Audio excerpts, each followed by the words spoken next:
আপনার বাড়িতে যদি WB/AC/DC-এর মিটার কানেকশান থাকে এবং আপনি যখন নতুন মিটার কানেকশান নিয়েছিলেন তখন যে লোডটা দিয়েছিলেন সেই লোডটা যদি এখন আপনার বাড়ানোর প্রয়োজন হয়, অর্থাৎ লোড এক্সটেনশন করার প্রয়োজন হয়, সেক্ষেত্রে আপনারা অনলাইন থেকে কিভাবে করবেন।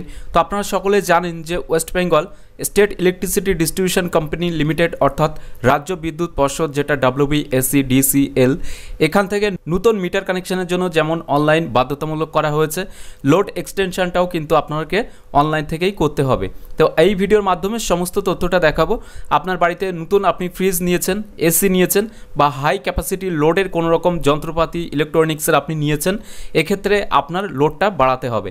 এবং এই লোডটা বাড়ানোর কারণটা হচ্ছে এই যে এই লোডের উপরে ডিপেন্ড করেই কিন্তু এই WB/AC/DC-L বিদ্যুৎ পরিষেবা সরবরাহ করে, অর্থাৎ আপনার এরিয়াতে টোটাল কতটা পরিমাণ লোড আছে তার উপরে ডিপেন্ড করেই কিন্তু পরিষেবাটা দিয়ে থাকে। তো এজন্য এই লোডটা এক্সটেনশন করাতে হয়। তবে এখানে একটু ভিন্ন নিয়ম রয়েছে। অন্যান্য সার্ভিস যে সমস্ত আমরা ইউজ করি পয়সা দিয়ে সমস্ত রকম, সেখানে কিন্তু আপনার যে পরিমাণ প্রয়োজন হয় সেই পরিমাণ বাড়ানোর জন্য টাকা লাগে না, কিন্তু WB/AC/DC-L-এর ক্ষেত্রে আপনাকে পয়সা দিয়ে কিন্তু জানাতে হবে যে আমার বাড়িতে লোড এত ছিল, আমি এটা বাড়িয়ে এত করতে চাই। তো চলুন, এর সিস্টেম যেটা আছে সেটা হচ্ছে যে অ্যাপ্লাই ফর নিউ কানেকশান অথবা অল্টারেশন, এই অপশানে আপনাকে ক্লিক করতে হবে। এখানে ক্লিক করার সাথে সাথে দেখতে পারবেন অল্টারেশনের এই জায়গাতে কিন্তু LT কনজিউমার যেটা, এখানে ক্লিক করতে হবে, কারণ লোড এনহান্সমেন্ট বা নেম চেঞ্জের জন্য। তো LT কনজিউমার এখানে ক্লিক করবেন। এখানে ক্লিক করার সাথে সাথে দেখতে পারবেন নিউ ইউজার, অর্থাৎ যাদের আগে থেকে রেজিস্ট্রেশন করা নেই তারা কিন্তু নিউ ইউজারে ক্লিক করবেন। এখানে ক্লিক করার সাথে সাথে দেখতে পারবেন রেজিস্ট্রেশন পেজটি ওপেন হবে। এখানে কনজিউমার আইডি দিয়ে কন্টিনিউ অপশানে ক্লিক করলে কিন্তু আপনারা দেখতে পারবেন আপনার যে মিটারের ইনস্টলেশন নাম্বার যেটা আপনার বিলে পেয়ে যাবেন, সেই ইনস্টলেশন নাম্বারটা কিন্তু থাকবে। সেটা দিয়ে কন্টিনিউ অপশানে ক্লিক করে পাসওয়ার্ড দিয়ে দিলে কিন্তু হয়ে যাবে। এছাড়াও যাদের ক্ষেত্রে অলরেডি মোবাইল নাম্বার রেজিস্টার্ড আছে তারা কিন্তু এটা খুব সহজে রেজিস্ট্রেশন করতে পারবেন। তো এই রেজিস্ট্রেশন করার সিস্টেম যেটা, আপনার মিটার কানেকশানের সাথে যদি মোবাইল নাম্বার রেজিস্টার্ড থাকে তাহলে ফরগট পাসওয়ার্ড এখানে ক্লিক করবেন। এরপর এখানে ইউজার আইডি অথবা লগ ইন আইডি, আপনার কনজিউমার নাম্বার যেটা সেটা এখানে দিয়ে দেবেন। এখানে ক্যাপচাটা দিয়ে ভেরিফাই ইউজার আইডিতে ক্লিক করলে দেখতে পারবেন। তো এখানে ফোন নাম্বার এবং ইমেল দুটোই থাকবে। যদি আপনি ফোনে ওটিপি নিতে চান তাহলে ফোন সিলেক্ট করবেন, ইমেলে চাইলে ইমেল সিলেক্ট করবেন। এরপরে সেন্ড ওটিপিতে ক্লিক করলে ওটিপি যাবে, সেই ওটিপি দিয়ে সাবমিট করলেই কিন্তু নিচে পাসওয়ার্ড দেওয়ার অপশান চলে আসবে। সেখান থেকে আপনাকে মিনিমাম 10 থেকে 20 ক্যারেক্টারের মধ্যে কিন্তু পাসওয়ার্ড দিতে হবে, যেখানে কিন্তু এখানে লেখা রয়েছে দেখতে পাচ্ছেন যে নিউমেরিক, স্পেশাল ক্যারেক্টার, এই সমস্ত মিলিয়ে আপনারা দিয়ে দেবেন। এরপরে কিন্তু আপনাকে এখানে লগ ইন করতে হবে। তো লগ ইন করার জন্য মাই অ্যাকাউন্টের এখানে যেখানে আপনি নিউ ইউজার বা ফরগট পাসওয়ার্ড করেছিলেন ঠিক তার বাম দিকে দেখতে পারবেন ইউজার নেম এবং পাসওয়ার্ড, অর্থাৎ যারা নতুন রেজিস্ট্রেশন করেছেন নিউ ইউজার থেকে তারা তাদের ইউজার নেম অর্থাৎ কনজিউমার নাম্বার সেটা ইনপুট করবেন, পাসওয়ার্ড যেটা দিয়েছিলেন সেটা দেবেন। যারা ফরগট পাসওয়ার্ড করেছিলেন তারা পাসওয়ার্ড যেটা দিয়েছেন সেটা এখানে দিয়ে ক্যাপচাটা দিয়ে লগ ইন অপশানে ক্লিক করবেন। তো চলুন, এই লগ ইনটা করে ড্যাশবোর্ড ওপেন হলে আপনাকে দেখিয়ে দিচ্ছি। তো বন্ধুরা, লগ ইন হওয়ার পরপরই দেখতে পারবেন এভাবে কিন্তু আপনার ড্যাশবোর্ড যেটা সেটা কিন্তু ওপেন হবে। এখান থেকে আপনাকে যেটা করতে হবে, এখানে দেখতে পারবেন লোড এনহান্সমেন্ট এই অপশানটি আছে, জাস্ট এর উপরে একবার ক্লিক করবেন। এখানে ক্লিক করার সাথে সাথে আপনার কনজিউমার আইডি, ইনস্টলেশন নাম্বার, এছাড়াও আপনার জেনারেল ইনফরমেশন অর্থাৎ আপনার নাম, ঠিকানা এগুলো শো হবে। বর্তমানে কতটা লোড আছে সেটা এখানে আপনারা দেখতে পারবেন। এরপরে পেজটিকে স্ক্রল ডাউন করে আপনারা নিচে চলে আসবেন। নিচে আসার পরে দেখতে পারবেন এখানে কিন্তু পার্সোনাল ইনফরমেশন অর্থাৎ আপনার আধার নাম্বার চাওয়া হয়েছে, এছাড়াও প্যান কার্ড নাম্বার আপনারা চাইলে এখানে দিতেও পারেন অথবা এটা ছেড়েও দিতে পারেন। তো আপনাকে রিকমেন্ড করব অবশ্যই আপনারা এখানে আপনার আধার নাম্বার এবং প্যান নাম্বার যেটা সেটা দিয়ে দেবেন। এরপরে এখানে এন্টার ইউর অ্যাডিশনাল লোড, অর্থাৎ বর্তমানে আমার যে লোডটি আছে সেটা এখানে শো হচ্ছে এবং আমি যে লোডটা অ্যাড করব সেটা আমাকে কিন্তু এই জায়গাতে দিতে হবে।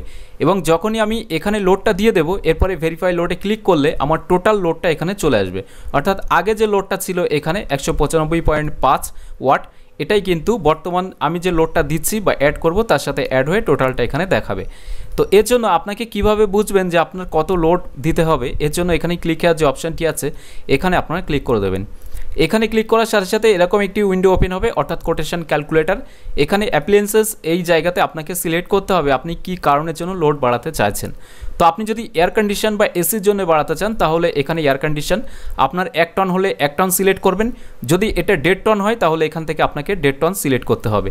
তো এখানে দেখতে পাচ্ছেন ওয়াটটা কিন্তু অটোমেটিক্যালি সিলেক্ট হচ্ছে, যদিও এটা আগের নিয়মে উইন্ডো যে সমস্ত এসিগুলো ছিল ওই হিসাবে এতটা, এখন বর্তমান এসিতে 1 টন বা 1.5 টনে কিন্তু এতটা ওয়াট থাকে না, সেটা আপনারা গুগলে সার্চ করে বা আপনার এসি যেটা আছে ইউজার ম্যানুয়ালেও আপনারা দেখে নিতে পারবেন। তো তো কিছু করার নেই, এখানে যেটা আছে সেটাই অনুযায়ী আপনাকে দিতেই হবে।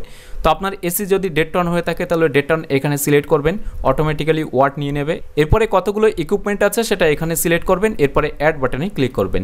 দেখা যাচ্ছে আপনি একটা ফ্রিজ নিয়েছেন, সেক্ষেত্রে আপনি লোড এক্সটেনশন করাতে চাইছেন, তো আপনার ফ্রিজ যেটা হবে সেই ফ্রিজটা বা রেফ্রিজারেটর যেটা আপনার আছে সেটা এখান থেকে সিলেক্ট করবেন, এখানে ওয়াট চলে আসবে, একটা হলে একটা রেখে অ্যাডে ক্লিক করবেন।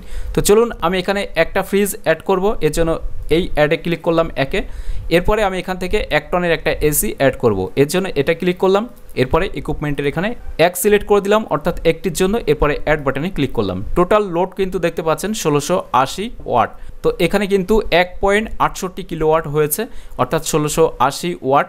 এরপরে এখান থেকে কিছু জিনিস আপনাকে সিলেক্ট করতে হবে, যেমন এখান থেকে আপনার টাইপ অফ কনজিউমার, কি টাইপের কনজিউমার আপনি, এখান থেকে ডোমেস্টিক, কমার্শিয়াল, এগ্রিকালচার আপনার ক্ষেত্রে যেটা হবে সেটা। তো যেহেতু ঘরোয়া তাই ডোমেস্টিক এটা সিলেক্ট করলাম। এখান থেকে ক্যাটাগরি রুরাল নাকি আরবান, অর্থাৎ শহরে এলাকার জন্য আরবান করবেন, আপনি যদি পঞ্চায়েত এরিয়াতে থাকেন বা গ্রামীণ এলাকাতে তাহলে রুরাল করবেন। তো আমার ক্ষেত্রে আরবান, তাই আরবান রাখলাম। এরপরে সিঙ্গেল ফেজ এটা রাখবেন। এরপরে please select meter cost by consumer, অর্থাৎ আপনার মিটারটা কেনা আছে কিনা, থাকলে ইয়েস করবেন, না হলে নো। ম্যাক্সিমাম ক্ষেত্রে নোই থাকে, অর্থাৎ মিটারটা রেন্টালে থাকে। তো এখানে নো সিলেক্ট করলাম। এরপরে please submit below details show quotation amount, অর্থাৎ এই 1680 ওয়াটের জন্য আপনাকে কত টাকা পে করতে হবে সেটা আপনারা এখানে ক্লিক করলে কিন্তু দেখতে পারবেন। তো এখানে দেখতে পাচ্ছেন 3836 টাকা কিন্তু আমাকে পে করতে হবে। তো এখানে এই লোডটাই যদি ফাইনাল হয়ে থাকে তাহলে এখান থেকে আপনারা এই লোডটা কপি করে নেবেন, অর্থাৎ 1.68 এটা কপি করবেন। কপি করার পরে এখানে এসে কিন্তু আপনাকে এই লোডের এই জায়গাতে কিন্তু পেস্ট করে দিতে হবে 1.68। এরপরে আপনারা ভেরিফাই লোড যে বাটনটি আছে এখানে ক্লিক করবেন।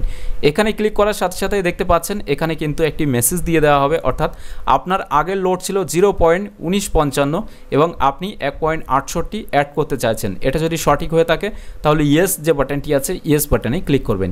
এখানে ক্লিক করার সাথে সাথে দেখতে পারবেন এখানে আমার আগের লোড ছিল 195.5 ওয়াট, সেটা কিন্তু বর্তমানে হয়ে গেছে 1.88 কিলো ওয়াট।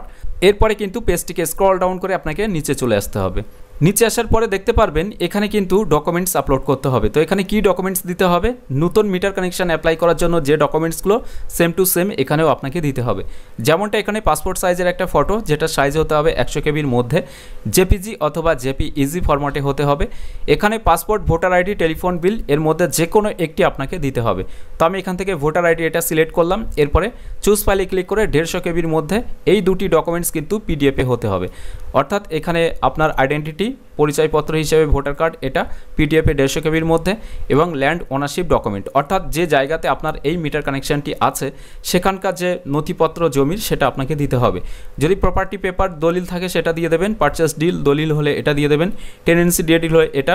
এছাড়াও ট্যাক্সের রিসিপ্টটা যদি থাকে পঞ্চায়েত বা পৌরসভা এলাকার সেটাও দিতে পারেন, অন্যান্য কিছু হলে আদার্স সিলেক্ট করবেন। তো আমি যেহেতু এখানে প্রপার্টি পেপার অর্থাৎ এখানে পর্চাটা দিয়ে দেবো, তার জন্য এটা সিলেক্ট করলাম। এরপরে চুজ ফাইলে ক্লিক করে আপনাকে কিন্তু সিলেক্ট করে দিতে হবে। এটা দেওয়ার পরে সাবমিট আপলোডেড ডকুমেন্টস এই অপশানে আপনারা ক্লিক করবেন। এখানে ক্লিক করার সাথে সাথে দেখতে পারবেন এখানে সমস্ত রকম ডকুমেন্টসগুলো চলে আসবে। এরপরে সাবমিট অল ডিটেলস যে বাটনটি আছে এই সাবমিট অল ডিটেলস বাটনে আপনারা ক্লিক করবেন। এখানে সাবমিটে ক্লিক করার সাথে সাথে দেখতে পারবেন এখানে কিন্তু দেখাচ্ছে you have already applied for load enhancement application number এখানে শো হবে। এরপরে এখানে যে মেসেজটি দিয়ে দেওয়া হয়েছে সেটা হচ্ছে আপনার কাস্টমার কেয়ার যেটা রয়েছে, অর্থাৎ আপনার পার্শ্ববর্তী যে ইলেকট্রিক অফিস সেই অফিসে কিন্তু গিয়ে আপনাকে যোগাযোগ করতে হবে। এখানে ওকে যে বাটনটি আছে এই ওকে বাটনে আপনারা ক্লিক করে দেবেন। এরপরে দেখতে পারবেন এখানে আপনার কনজিউমার নাম্বার এবং ইনস্টলেশন নাম্বার যেটা সেটা শো হবে। এরপরে এই জায়গাতে নিচে ডাউনলোড অ্যাপ্লিকেশন ফর্ম, এটাতে ক্লিক করে আপনার অ্যাপ্লিকেশন ফর্ম যেটা সেটা ডাউনলোড করে নেবেন এবং সেটাই কিন্তু আপনার ইলেকট্রিক অফিসে আপনাকে সাথে করে নিয়ে যেতে হবে। এরপরে কোটেশন অ্যামাউন্ট যেটা সেটা পেমেন্ট করার জন্য ফার্স্ট আপনাকে কোটেশন লেটার যেটা সেটা ডাউনলোড করতে হবে।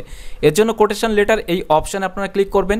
এখানে ক্লিক করার সাথে সাথে দেখতে পারবেন এখানে অ্যাপ্লিকেশন নাম্বার শো হবে। আমি আগে থেকে এটা জেনারেট করে রেখেছি তাই ডাউনলোড কোটেশন দেখাচ্ছে। আপনারা এখানে জেনারেট কোটেশন এই বাটনটি অ্যাক্টিভ থাকবে ফার্স্ট অবস্থায়, তখন আপনারা জেনারেট কোটেশনে ক্লিক করবেন।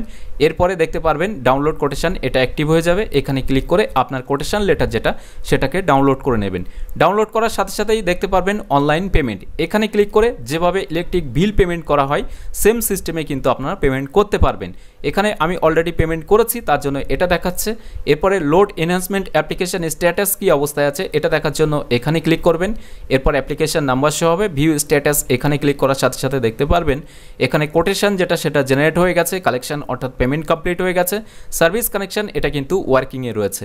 আপনি আপনার নিয়ারেস্ট যে অফিসটা রয়েছে ইলেকট্রিক সেখানে গিয়ে যোগাযোগ করবেন ডকুমেন্টসগুলো নিয়ে, অর্থাৎ যে সমস্ত ডকুমেন্টসগুলো আপনি আপলোড করেছেন, এছাড়াও অ্যাপ্লিকেশন ফর্ম এবং পেমেন্টের যে রিসিপ্টটা আছে সেটা, এইগুলো নিয়ে আপনি আপনার লোকাল অফিসে যোগাযোগ করলে এটা কিন্তু সার্ভিস কানেকশন এটাও ডান হয়ে যাবে এবং কমপ্লিটেড দেখাবে। তারপরেই কিন্তু আপনার যে লোডটা আছে যেটা আপনি বাড়াতে চেয়েছেন সেটা আপনার মাই অ্যাকাউন্টে ক্লিক করে এখানেই দেখতে পারবেন আপনার বর্তমান লোড যেটা সেটা এখানে কিন্তু শো হবে। তো আজকের ভিডিওর মাধ্যমে আপনাকে দেখালাম এক্সিস্টিং মিটার কানেকশন, অর্থাৎ আপনার বাড়িতে যে ইলেকট্রিক মিটার কানেকশনটি আছে সেখানে লোড বাড়ানোর যে সিস্টেমটি রয়েছে, অর্থাৎ যেভাবে আপনারা লোডটা বাড়াতে পারবেন অনলাইনের মাধ্যমে তার সমস্ত পদ্ধতিটা। যদি ভিডিওটি ভালো লাগে তাহলে অবশ্যই একটি লাইক করে দেবেন এবং বেশি বেশি করে শেয়ার করবেন সকলের সাথে, যাতে সবাই এই বিষয়টি জানতে পারে। এছাড়াও এখনকার এই ভিডিওটি প্রথম থেকে শেষ পর্যন্ত দেখার জন্য আপনাকে জানাই অসংখ্য অসংখ্য ধন্যবাদ।